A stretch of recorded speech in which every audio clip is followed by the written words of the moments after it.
आजानुलम्बितभुजो कनकावधातो संकीर्तनैकपितरो कमलायताक्ष विश्वम्भरो द्विजवरो युगधर्मपालो वन्दे जगत्प्रियकरौ करुणावतारो। हे कृष्ण करुणा सिंधो दीनबंधो जगतपते गोपेश गोपिका कांत राधा कांत नमोस्तुते। तप्त कांचन गौरांगी राधे वृंदावनेश्वरी वृषभानुसुते देवी प्रणमामि हरिप्रिये। भक्त्या विहीना अपराधलक्षये क्षिप्ताशकामादितरङ्गमध्ये कृपामयि त्वां शरणं प्रपन्ना वृन्दे नुमस्ते चरणारविन्दम्। जय श्री कृष्ण चैतन्य प्रभु नित्यानंदा श्री अद्वैत गदाधर श्रीवासादि गौर भक्त वृंद। हरे कृष्णा कृष्ण कृष्ण हरे हरे हरे राम राम राम हरे हरे। सर्वप्रथम भगवान के अभिन्न प्रकाश विग्रह संबंध ज्ञान प्रदाता श्री गुरुपाद पद्म पूज्यपाद दंडी स्वामी अष्टोत्तर सत श्री श्रीमद भक्ति प्रसाद विष्णु गोस्वामी गुरुदेव महाराज के पावन श्री चरण कमलों में असंख्य कोटि दंडवत ज्ञापित करते हुए उनकी अहेतु की कृपा प्रार्थना करती हूँ। वे अपने कृपा वर्षण करें जिससे निज कर्ता अभिमान भाव को छोड़कर एकमात्र उनकी वाणी के वाहक के रूप में अपना परिचय दे सकूं।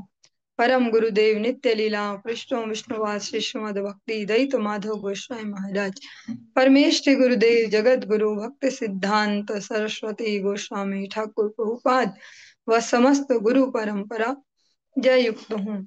सपार्षद श्रीमन नित्यानंद प्रभु श्री गौर हरि वृंदावन बिहारी श्री राधा गोपीनाथ भगवान जय युक्त हूँ।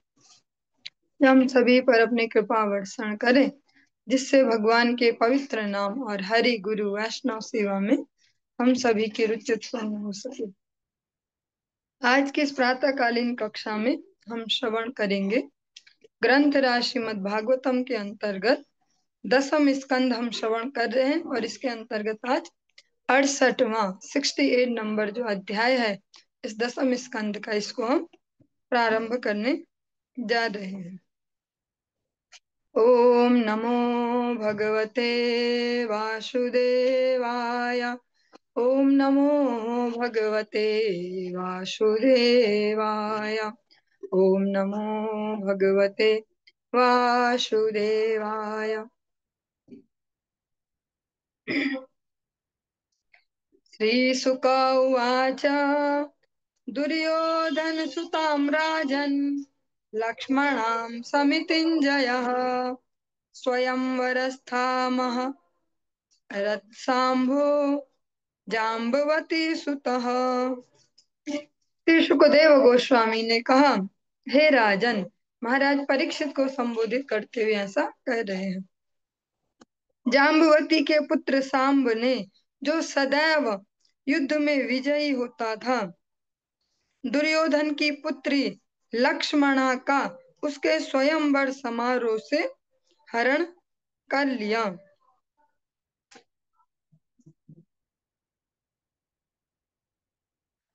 पारवाह कुपिता पुचुर दुर्विनीतो अयमर्भकः कदर्थी कृत्य नः कन्याम कामामहरत बलात्।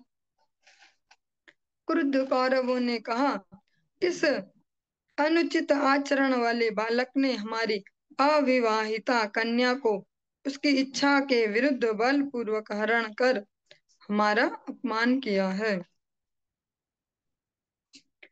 बध्नीते मम दुर्विनीतं किं करिष्यन्ति वृष्णयः ये अस्मत्प्रसादोपचितां दत्तां नो भुंजते महीम्।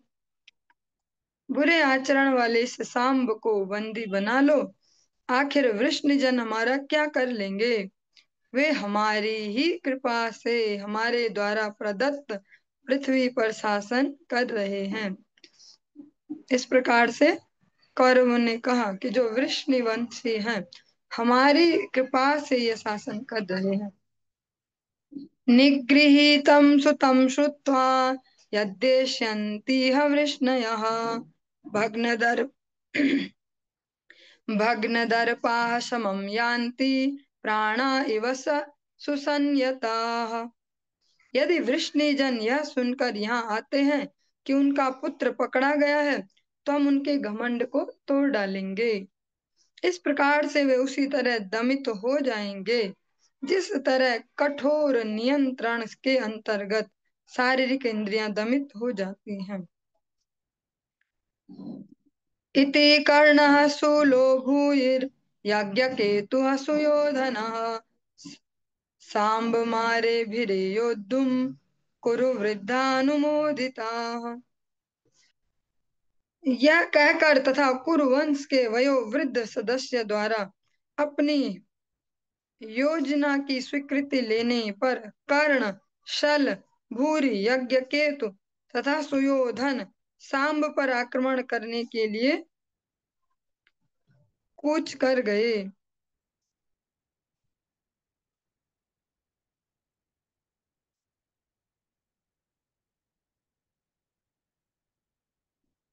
दृष्ट्वानुधावतः सांबो धृतराष्ट्रान् महारथः प्रागृह्य रुचिरं चापं तस्थो सिंह इव कलह।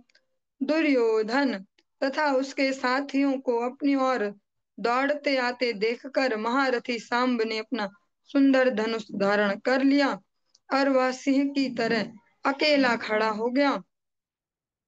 तम ते जिगृक्षवः क्रुद्धास्तिष्ठ तिष्ठेति भाषिणः आसाद्य धन्विनो बाणैः कर्णाग्रण्यः समाकिरन्। उसे पकड़ने के लिए कृत संकल्प क्रुद्ध कर्ण इत्यादि धनुर्धरों ने जोर जोर से सांब से कहा, ठहरो और युद्ध करो, ठहरो और युद्ध करो। वे उसके पास आए और उस पर बाणों की वर्षा करने लगे। यो अपविद्धा कुरुश्रेष्ठ कुरुभिर्यदुनन्दनः नामृष्यत्तद् चिन्त्या चिन्त्यार्भः सिंहः शूद्रमृगैरिव। हे कुरुश्रेष्ठ,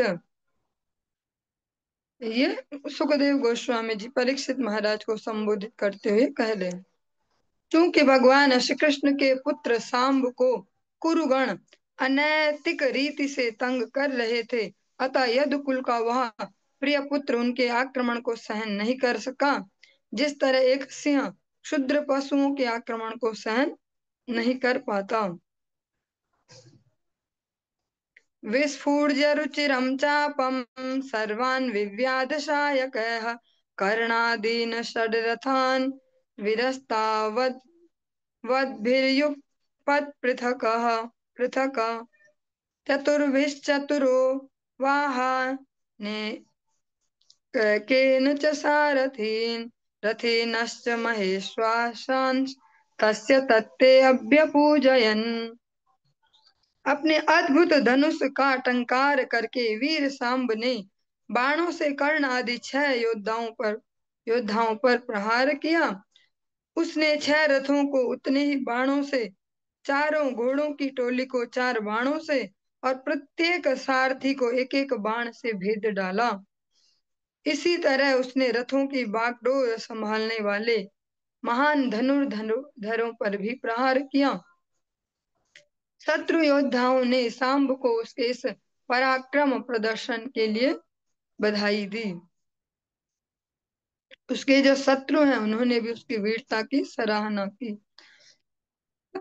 तं तु ते विरथं चक्रुश्चत्वारश्चतुरोहयान् एकस्तु सारथिं जघ्ने चिच्छेदान्यः सरासनम्। किंतु उन्होंने उसे रथ से नीचे उतरने पर विवश कर दिया और उसके उपरांत उनमें से 4 ने उसके 4 घोड़ों को मार दिया। एक ने उसके सारथी को मार मार डाला और दूसरे ने उसके धनुष को तोड़ डाला। तं बद्ध्वा विरथीकृत्य कृच्छेण कुरवो युधि कुमारं स्वस्य कन्यां च स्वापुरं जयिनो अविशन्। युद्ध के दौरान सांब को रथ विहीन करके कुरु योद्धाओं ने बड़ी मुश्किल से उसे बांध लिया और तब वे उस कुमार तथा अपनी कुमारी को लेकर विजय भाव से अपने नगर में प्रविष्ट हुए। तच्छुत्वा नारदोक्तेन राजन् सञ्जातमन्यवः कुरून् प्रत्युद्यमं चक्रुर् उग्रसेन प्रचोदिताः। हे राजन, जब यादवों ने श्री नारद मुनि से यह समाचार सुना तो वे क्रुद्ध हो उठे। राजा उग्रसेन द्वारा प्रेरित किए जाने पर उन्होंने कुरुओं के विरुद्ध युद्ध की तैयारी कर ली। सान्त्वयित्वा तु तान् रामः सन्नद्धान् वृष्णिपुङ्गवान् नैच्छत् कुरूणां वृष्णीनां कलिं कलिमलापः जगाम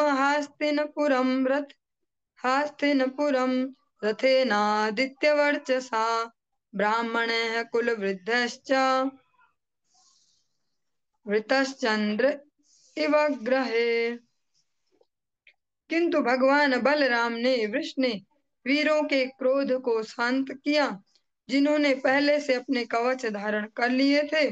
कलह के युग को शुद्ध करने वाले, कलह का युग में कलयुग, बलराम कुरुओं तथा वृष्णियों के बीच कलह नहीं चाहते थे। अतः वे ब्राह्मणों तथा परिवार के गुरुजनों, जो ज्येष्ठ जो सदस्य हैं, के साथ वे अपने रथ पर हस्तिनापुर गए।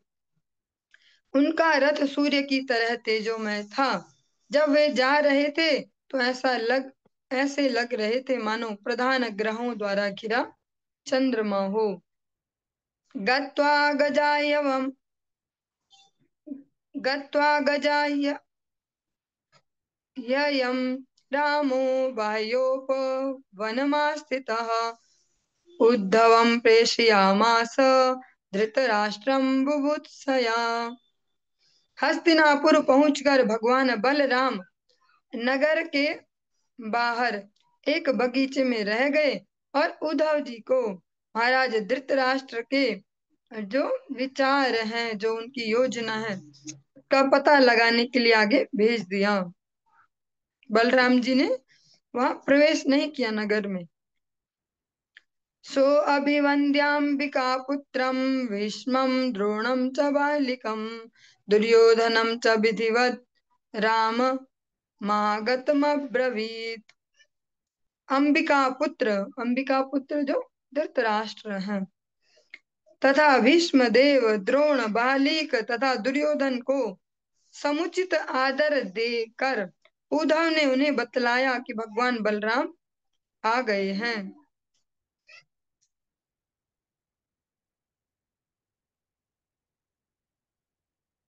ते अतिप्रीतास्तमाकर्ण्य प्राप्तं रामं सुहृत्तमम् तमर्चयित्वाभिययुः सर्वे मंगलपाणयः। यह सुनकर कि उनके प्रियतम मित्र बलराम आ चुके हैं, वे अत्यधिक प्रसन्न हुए और सर्वप्रथम उन्होंने उद्धव का आदर किया। तत्पश्चात वे अपने हाथों में शुभ भेंटें लेकर जो बलराम जी हैं भगवान से मिलने गए, क्योंकि जो बलराम जी हैं धृतराष्ट्र दुर्योधनो उन सभी को यही लगता है कि बलराम जी हमारे पक्ष में, हमारे हितैषी हैं, इसलिए वे उनके स्वागत के लिए गए। तं संगम्य यथा न्यायं गामर्घ्यं न गामर्घ्यं च न्यवेदयन् तेषां ये तत् प्रभावज्ञाः प्रणेमुः शिरसा बलम्। वे भगवान बलराम के पास गए और गायों तथा अर्घ्य की भेंटों से यथोचित विधि से उनका पूजन किया। कुरुओं में से उन मनुष्यों ने जो उनकी वास्तविक शक्ति से परिचित थे भूमि को सिर से छूकर उन्हें प्रणाम किया। भीष्म आदि जो समस्त हैं इतने श्रेष्ठ श्रेष्ठ गण उन्होंने भी बलराम जी को वो जानते हैं उनकी महिमा तो उनको प्रणाम किया। बन्धून् कुशलिनः श्रुत्वा पृष्ट्वा शिवमनामयम् परस्परमथो रामो बभासे अविक्लवं वचः।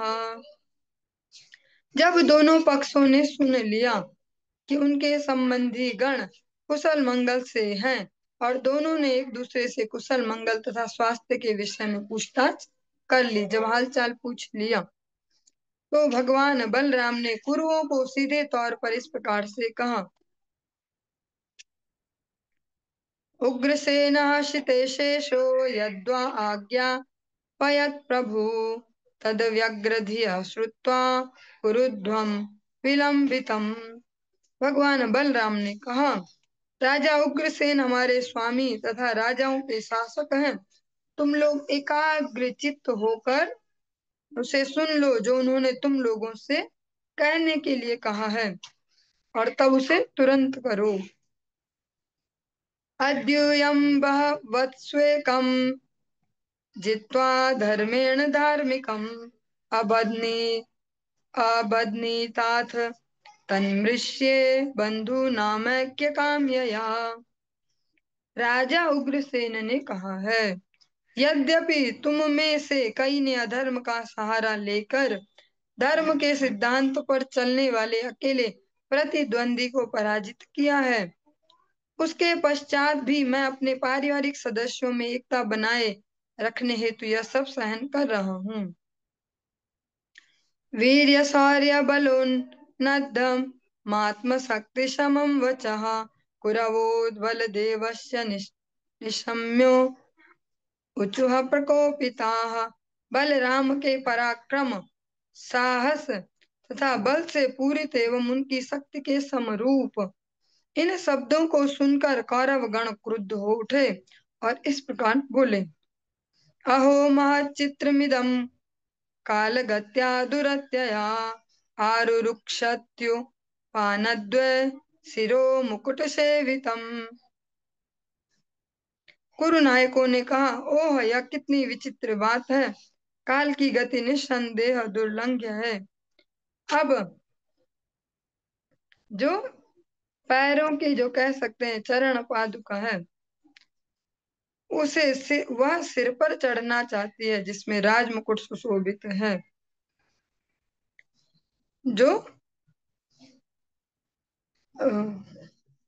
यदुवंशी हैं उनको लेकर इस प्रकार से कुरुवंशियों ने कहा कि देखो जो पैरों के जूते हैं, जैसा हम सामान्य भाषा में बोलते हैं कि पैर की जूती, ऐसे वो भी इसी प्रकार से कहते हैं चरणों के जो जूते हैं वो सर पे चढ़ना चाहते हैं, ये काल की दुर्लंघ्य गति है। इस प्रकार से वो कौरव पक्ष के लोगों ने ऐसा कहा। एते यानेन संबद्धा सहसय्यासनासनाः वृष्णयस्तुल्यतां नीता अस्मद्दत्त निपासना। चूंकि ये वृष्ण जन हमसे वैवाहिक संबंधों से बंधे हैं इसलिए हमने इन्हें अपनी सैया आसन और भोजन में बराबरी का पद दे रखा है। असल में तो हमने इन्हें राज सिंहासन प्रदान किया है। चामर व्यजने शंखम आतपत्रम च पांडुरम किरीटमासनम सय्याम भुज्यते अस्मदुपेक्षया। चूंकि हमने चिंता नहीं की इसलिए वे चमड़ी के जो पंखे जिसको चमर हम कहते हैं तथा शंख श्वेत छाता सिंहासन तथा राजसत्ता का राजसैया का भोग कर सके।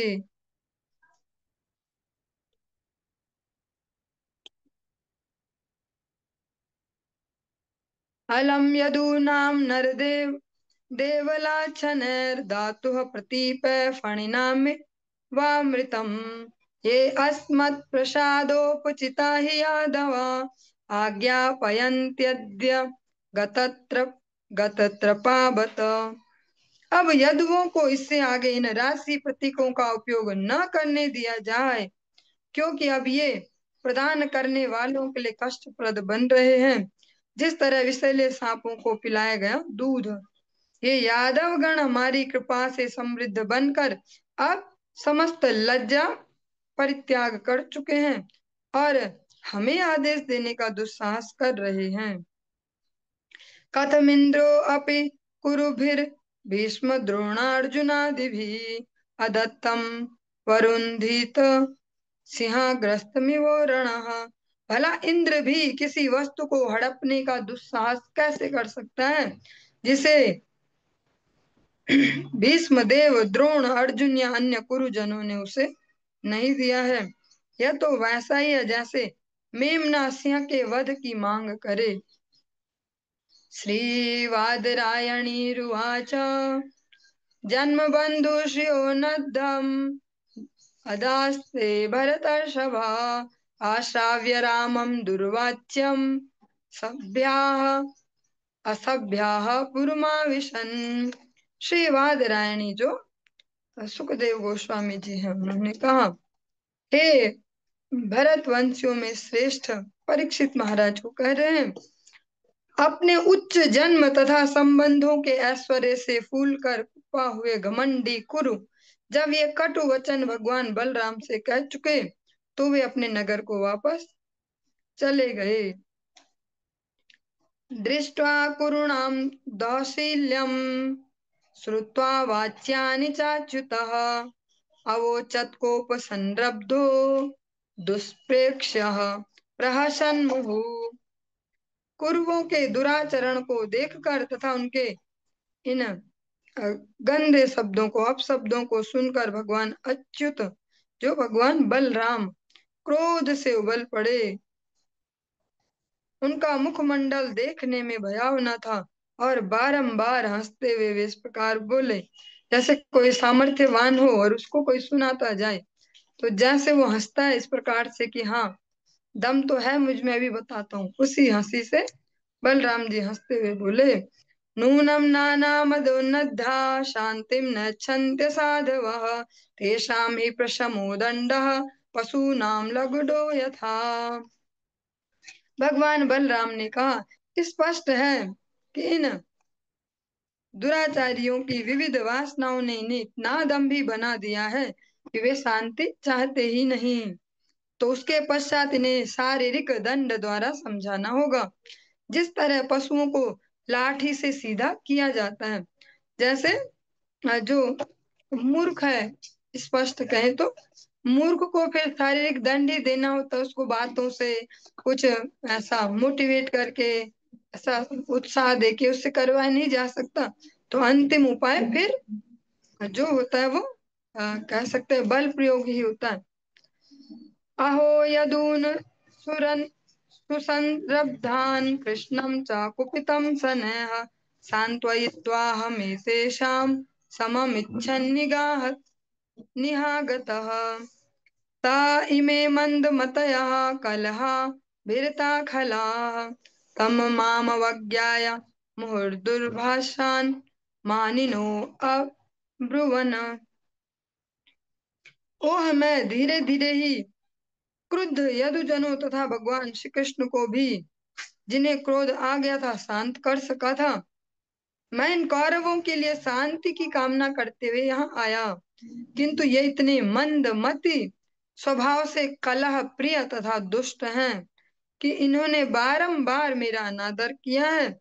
दंभ के कारण इन्होंने मुझसे कटु वचन कहने का दुस्साहस किया।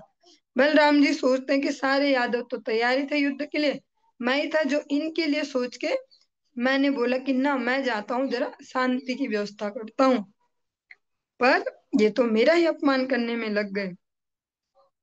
नोग्रसेना किल विभुर्भोजा वृष्णन्द केश्वरः सक्रादयो लोकपाला यस्यादेशानुवर्तिनः क्या भोजों वृष्णियों तथा अंधकों के स्वामी राजा उग्रसेन आदेश देने योग्य नहीं है, जबकि इंद्र तथा अन्य लोकपाल उनके आदेशों का पालन करते हैं। सुधर्माक्रम्यते येन पारिजातो अमराग्रिपः आनीय भुज्यते स अशो न किलाद्या सनार्हणः। वही भगवान श्री कृष्ण जो सुधर्मा सभा भवन के अधिकारी हैं और जिन्होंने अपने आनंद के लिए अमर देवताओं से पारिजात वृक्ष ले लिया, क्या वही भगवान श्री कृष्ण राज सिंहासन पर बैठने योग्य नहीं है? जैसा कुरुवंशी कह रहे थे कि हमारी दया पे जी रहे, हमने इनको अलाउड किया तो ये चामरों के आनंद ले रहे हैं, बढ़िया सैया बढ़िया राज सिंहासन ये सब हमारी कृपा से भोग कर पा रहे हैं। बलराम जी अब इन जो आक्षेप उन्होंने लगाए उनका समाधान कर रहे हैं अपने आप में। यस्य पादयुग साक्षात् छिरूपास्ते अखिलेश्वरी सा नार्हति किल श्रीशो नरदेवो परिच्छदान। समस्त ब्रह्मांड की स्वामिनी साक्षात लक्ष्मी जी उनके पैरों की पूजा करती हैं और उन्हीं लक्ष्मी जी के पति क्या मर्त्य राजा की साज सामग्री के पात्र नहीं है, जो अखिल कोटि ब्रह्मांड के नायक हैं? क्या ऐसे भगवान एक धरती के किसी राजा को जो उपलब्ध हो उस साज सामग्री के लायक नहीं है? साक्षात जो लक्ष्मी जी हैं वास्तव में वही समस्त विश्व की साम्राज्ञी है, उनका ही सब जगह प्रताप है। प्रैक्टिकली इसको देख सकते हैं, चाहे शब्दों में कुछ भी कहें ऐसा ऐसा कि विद्या उससे ऊपर होती है या शक्ति उससे ऊपर है, पर एक्चुअल में लक्ष्मी का ही सारा पसारा सारे जगत में है। हम इसको स्पष्टतः देख सकते हैं। बलराम जी कहते हैं कि जो लक्ष्मी जी भी ऐसी लक्ष्मी जी भी जिनके चरणों की वंदना करती है सेवा करती है, क्या वो एक नॉर्मल से धरती के एक राजा के लिए जो होनी चाहिए साज सामग्री उसको यूज करने लायक नहीं है? जैसा भी कौरव चिल्ला रहे थे कि हमने इन्हें अलाउड किया तब जाके ये ऐसा कर पा रहे, और अब इनके पंख कुतरने होंगे, जैसे लोकल भाषा में बोले यदुवंशियों के। चलिए आज के इस प्रसंग को हम यहीं पे विश्राम देंगे, इससे आगे कल श्रवण करेंगे। हरे कृष्ण।